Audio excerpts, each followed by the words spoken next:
Hello friends, welcome to my channel. Friends, AP triple ఐటీకి సంబంధించి మనకి భారీగా అప్లికేషన్స్ అయితే వచ్చాయి. సో అప్లికేషన్ డేట్ అనేది క్లోజ్ అయిపోయింది కదా. సో మరి 2024లో టోటల్గా ఎన్ని అప్లికేషన్స్ వచ్చాయో ఈ వీడియోలో తెలుసుకుందాం. సో మరి ఈ వీడియోని స్కిప్ చేయకుండా అయితే వినండి. అలాగే కొత్తగా మన ఛానల్ చూస్తున్న వారు సబ్స్క్రైబ్ చేసుకుని పక్కన ఉన్న బెల్ ఐకాన్ ఆల్ అని యాక్టివేట్ చేసుకోండి. అప్పుడే మీకు అన్నీ కూడా నోటిఫికేషన్ రూపంలో అయితే రావడం జరుగుతుంది.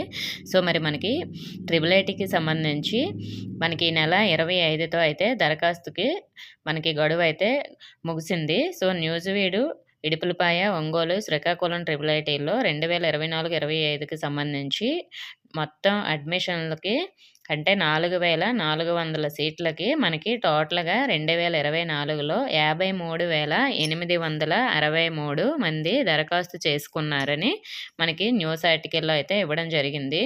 ఈ న్యూస్ ఆర్టికల్లో ఇంకా కొన్ని డీటెయిల్స్ ఇచ్చారు, అవి కూడా తెలుసుకుందాం. ఫ్రెండ్స్, మనకి ట్రిపుల్ ఐటీల్లో 4000 సీట్లతో కలిపి ఈడబ్ల్యూఎస్ కోటా కింద 400 సీట్లు కలిపి మొత్తం 4400 సీట్లు అందుబాటులో ఉన్నాయి. 10వ తరగతిలో అత్యధిక మార్కులు సాధించిన వారికి రిజర్వేషన్ అనుసరించి అంటే మీ క్యాస్ట్ వైజ్గా మీ యొక్క రిజర్వేషన్ అనుసరించి ట్రిపుల్ ఐటీల్లో సీట్లను భర్తీ చేస్తారని ఇక్కడ క్లియర్గా అయితే ఇవ్వడం జరిగింది. సో మరి దరఖాస్తు చేసుకున్న వారిలో ప్రభుత్వ పాఠశాలల నుంచి మనకి 34,154 మంది, ప్రైవేట్స్ పాఠశాల నుంచి 19,671 మంది ఉన్నారు. అలాగే బాలురు 23,006 మంది, బాలికలు 30,857 మంది దరఖాస్తు చేసుకున్నారు. వీరిలో స్పెషల్ కేటగిరీలైన క్యాప్ నుంచి 3,495 మంది, ఎన్సీసీ నుంచి 2,129 మంది, అలాగే దివ్యాంగులు అంటే పీహెచ్ కేటగిరీకి సంబంధించి 381 మంది, అలాగే స్పోర్ట్స్ కోటాలో 1389 మంది, నెక్స్ట్ స్కాట్స్ అండ్ గైడ్స్కి సంబంధించి 327 మంది దరఖాస్తు చేసుకున్నారు. ఆంధ్ర యూనివర్సిటీ పరిధిలో 28,573 మంది, శ్రీ వెంకటేశ్వర యూనివర్సిటీ పరిధిలో 21,559 మంది, తెలంగాణ నుంచి 3,693 మంది, 2 తెలుగు రాష్ట్రాలు మినహాయించి ఇతర రాష్ట్రాలకు చెందిన వారు 38 మంది విద్యార్థులు దరఖాస్తు చేసుకున్నారు. సో అంటే ఇక్కడ మీరు చూసుకున్నట్లయితే ఆంధ్ర యూనివర్సిటీ అంటే ఏయూ రీజియన్ అని అర్థం. ఏయూ రీజియన్లో 28,573 మంది మీరు అప్లై చేసుకున్నారన్నమాట.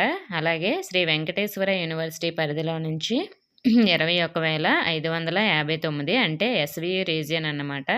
సో అంటే ఏయూ రీజియన్లో ఎక్కువ మంది అప్లై చేశారు, ఎస్వియు రీజియన్లో కొంచెం తక్కువ మంది అప్లై చేశారు. అంటే మనకి ఈసారి ఏయూ రీజియన్ కట్ ఆఫ్ అనేది కొంచెం టఫ్గా ఉంటుంది, ఎస్వియు రీజియన్ అనేది లాస్ట్ ఇయర్ లాగే ఉండొచ్చు. సో మరి అలాగే మనకి ఆ స్పోర్ట్స్ కోటా కింద, అలాగే క్యాప్ కేటగిరీ కింద ఇలా కొన్ని ఎన్సీసీ, సో ఇవన్నీ కూడా సపరేట్గా ఎవరు ఎన్ని అప్లై చేసుకున్నారో కూడా ఇక్కడ క్లియర్గా ఇచ్చారు కదా. సో దీన్ని బట్టి మీ కాంపిటీషన్ కూడా అర్థమయ్యే ఉంటుంది.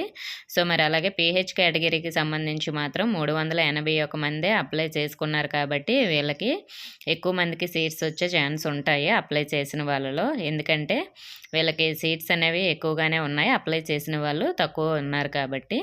సో నెక్స్ట్ మనకి దరఖాస్తు చేసుకున్న ప్రత్యేక కేటగిరీ అభ్యర్థులకు సంబంధించిన సర్టిఫికేట్ల వెరిఫికేషన్ను జూలై 1 నుంచి నిర్వహించనున్నారు. సైనిక ఉద్యోగుల పిల్లలకు సంబంధించి ధృవీకరణ పత్రాలను జూలై 1 నుంచి 3వ తేదీ వరకు, అలాగే స్పోర్ట్స్ కోటా జూలై 3 నుంచి 6వ తేదీ వరకు, దివ్యాంగుల కోటాకు సంబంధించి జూలై 3న, భారత్ స్కాట్స్ అండ్ గైడ్స్కి కోటాకు సంబంధించి జూలై 2, 3 తేదీల్లో, అలాగే ఎన్సీసీ కోటాకు సంబంధించి జూలై 3 నుంచి 5 వరకు ధృవీకరణ పత్రాలను పరిశీలించనున్నట్లు మనకి ఇక్కడ క్లియర్గా అయితే చెప్పారు. సో ఆల్రెడీ నేను డేట్స్ కూడా చెప్పాను, అంటే వీళ్ళకి సర్టిఫికేట్ వెరిఫికేషన్ అనేది ఈ డేట్స్లో అవుతుంది. సో మీకు మెయిల్ కానీ అలాగే నెక్స్ట్ వెబ్సైట్లోకి సంబంధించి కాల్ లెటర్ కానీ వస్తుంది. సో వచ్చిన వెంటనే నేను వీడియో చేస్తానండి, మన ఛానల్ ఫాలో అవుతూ ఉండండి మీరు కాల్ లెటర్ డౌన్లోడ్ చేసుకోవడానికి. సో మరి మనకి నెక్స్ట్ ఇక్కడ ఇంకోటి ఏంటి ఇచ్చారంటే, అలాగే జూలై 11న ఎంపికైన అభ్యర్థులు జాబితాను ప్రకటించనున్నారు. అంటే మనకి మెరిట్ లిస్టు రిజల్ట్ జనరల్ కేటగిరీకి సంబంధించి జూలై 11న ఇస్తారు. సో జూలై 22, 23 తేదీల్లో న్యూజివీడు, ఇడుపులపాయ ట్రిపుల్ ఐటీల్లో, 24, 25 తేదీల్లో ఒంగోలు ట్రిపుల్ ఐటీల్లో, 26, 27 తేదీల్లో శ్రీకాకుళం ట్రిపుల్ ఐటీలో ఎంపికైన అభ్యర్థులకు సర్టిఫికేట్లను పరిశీలన చేసి అడ్మిషన్లు కల్పిస్తారని ఇక్కడ క్లియర్‌గా ఇచ్చారు. అంటే వీళ్ళందరికీ కూడా జూలై 11న లిస్ట్‌లో నేమ్ ఉంటేనే ఈ డేట్‌లో కౌన్సెలింగ్‌కి వెళ్ళాలి. సో, స్పెషల్ కేటగిరీ వాళ్ళు మాత్రం నేను ముందు చెప్పాను కదా! ఆ డేట్స్‌లో కౌన్సెలింగ్‌కి వెళ్ళాలి. ఎవరు ఏ రోజు వెళ్ళాలని మనకి కాల్ లెటర్‌లో అయితే ఉంటుంది. ఓన్లీ స్పెషల్ కేటగిరీ వాళ్ళకి ఇప్పుడు మనకి కాల్ లెటర్స్ డౌన్లోడ్ అవుతాయి ఒక 2 డేస్‌లో. సో, కాబట్టి కాల్ లెటర్స్ డౌన్లోడ్ చేసుకోవడానికి ఆప్షన్ వచ్చిన వెంటనే నేను వీడియో చేస్తాను. సో, నెక్స్ట్ మనకి ఇక్కడ ఆర్జీకేటీ పరిధిలోని ఆయా ట్రిపుల్ ఐటీల్లో 2024, 25 జరిగే అడ్మిషన్ల ప్రక్రియ కన్వీనర్గా ఇడుపులపాయ ట్రిపుల్ ఐటీలో పనిచేస్తున్న అధ్యాపకుడు డాక్టర్ అమరేంద్ర కుమార్ సండ్రాను ఆర్జీకేటీ అధికారులు నియమించారు. సో, అంటే మనకి ఇప్పుడు అడ్మిషన్‌లో ప్రక్రియ అంతా కూడా ఇతనే చూస్తారన్నమాట. మనకి 2024కి సంబంధించి. సో, మరి మీకు ఇక్కడ ఎవరికి సంబంధించి ఎన్ని అప్లికేషన్స్ వచ్చాయి అన్నీ కూడా క్లియర్‌గా ఉన్నాయి కాబట్టి మీకు ఎంత పోటీ ఉందనేది మీకే అర్థమై ఉంటుంది. సో, మనకున్న సీట్స్ బట్టి. ఎందుకంటే మనకి క్యాస్ట్ వైస్‌గా అలాగే అమ్మాయిలకి, అబ్బాయిలకి ఎన్ని సీట్స్ ఉన్నాయో ఆల్రెడీ నేను వీడియోస్ అయితే చేశాను కదా! ఆ వీడియో చూడండి. ఆ సీట్స్ అలాగే ఇక్కడ వచ్చిన అప్లికేషన్స్ బట్టి మీకు ఎంత పోటీ ఉందో అర్థమైపోయే ఉంటుంది. సో, మరి ఈసారి మనకి పోటీ ఎక్కువగానే ఉంది. ఎందుకంటే మనకి ఎక్కువ మార్క్స్ వచ్చిన వాళ్ళు కూడా చాలామందే ఉన్నారు కాబట్టి ఎక్కువ మార్క్స్ వచ్చిన వాళ్ళకి కూడా సీట్ రావడం అయితే చాలా కష్టం. అంటే 550 ప్లస్‌లో ఉన్నా కూడా కష్టంగానే ఉంటుంది కొన్ని క్యాస్ట్‌లకైతే. కొన్ని క్యాస్ట్‌లకైతే ప్రాబ్లమ్ లేదు గానీ. సో, మెయిన్‌గా ఓసీ, బీసీడీ, బీసీబీ క్యాస్ట్‌ల వాళ్ళకి కొంచెం ఎక్కువగా కాంపిటీషన్ అనేది ఉంటుందండి. వీళ్ళకి ఓసీ వాళ్ళకైతే 565 ప్లస్ గవర్నమెంట్ స్కూల్ స్టూడెంట్స్‌కైతే ఛాన్స్ ఉంటుంది. అదే బీసీబీ గానీ, బీసీడీ గానీ 560 ప్లస్ ఉన్న వాళ్ళకి కొంచెం ఎక్కువ ఛాన్స్ ఉంటుంది. సో, గవర్నమెంట్ స్కూల్ స్టూడెంట్స్‌కి. అదే ప్రైవేట్ స్కూల్స్‌కైతే ఇంకా చెప్పనవసరం లేదండి. సో, వీళ్ళకైతే 580 ప్లస్‌లో ఉంటేనే సీట్ అనేది రావడానికి ఛాన్స్ ఉంటుంది. సో, అంతకన్నా తక్కువ ఉన్న వాళ్ళకి కొన్ని క్యాస్ట్‌లకైతే ఛాన్స్ ఉంటుంది. ఎస్సీ, ఎస్టీ, బీసీసీ అలాంటి వాటిలకి గానీ, మిగతా క్యాస్ట్‌లకైతే చాలా తక్కువ ఛాన్స్ అనేది ఉంటుంది.